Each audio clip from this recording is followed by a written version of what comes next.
Hello and welcome to this edition of Takeaway Tuesday, where today we're going to be talking about how children signal incomprehension in a forensic interview.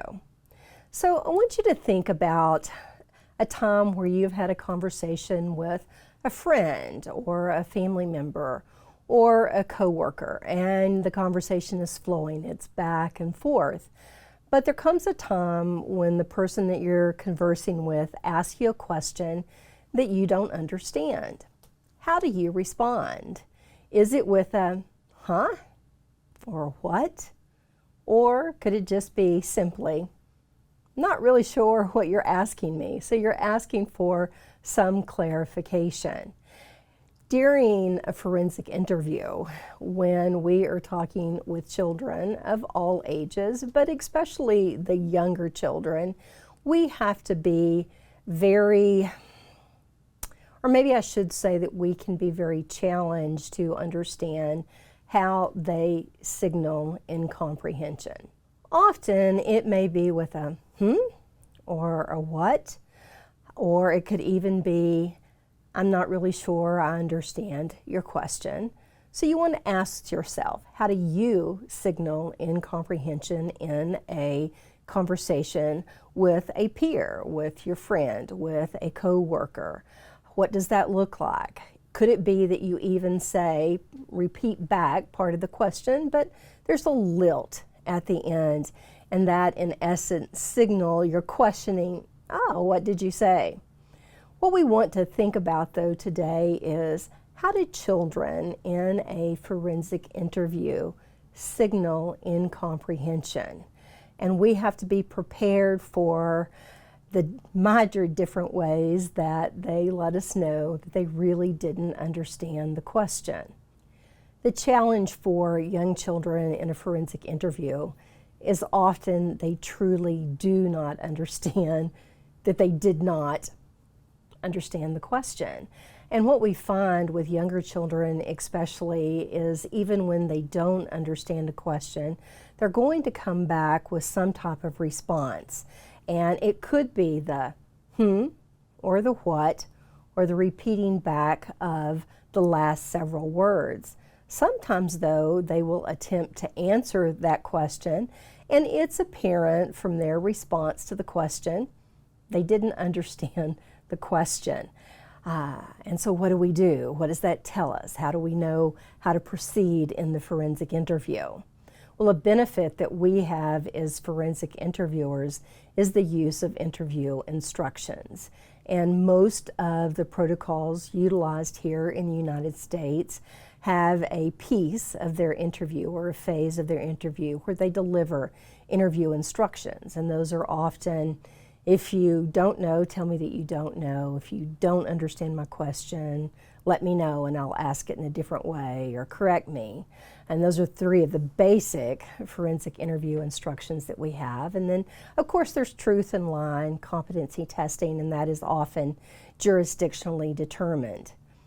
What we want to think about is how we can utilize the I don't understand question in the interview instructions to help us as we go through the remainder of the forensic interview.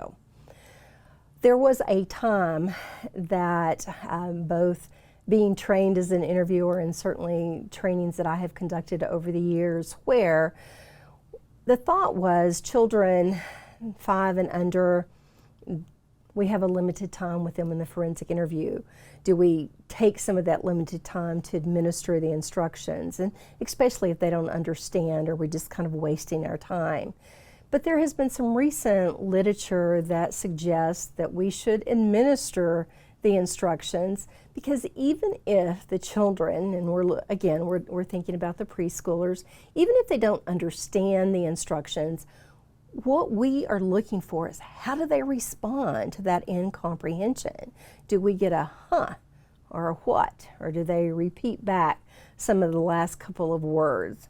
Or do they go ahead and answer or give us, when we're giving them the practice opportunity, do they give us an answer that doesn't make any sense?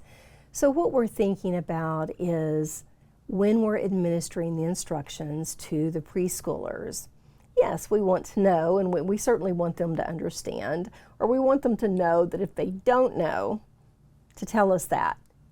Is that probably going to happen with those younger children? The answer is no, again, because they don't know or they don't understand that they don't understand. But what we want to be listening for is, how do they respond? Do they respond to I don't understand with an I don't know? Do they respond with a what? And is the what because they didn't understand, or perhaps they didn't hear you? Or could they just shrug? We are really looking for how they signal that incomprehension, because whatever happens in the interview instructions and how they respond to that incomprehension is how they will likely respond later in the forensic interview if they do not understand an instruction or a question. So it's giving you and I as interviewers valuable information.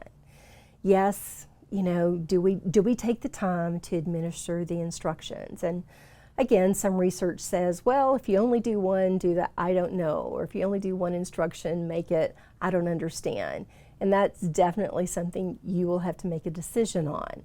What we would say, if you administer the I don't understand, watch how that child responds, because it will inform the latter part of your interview.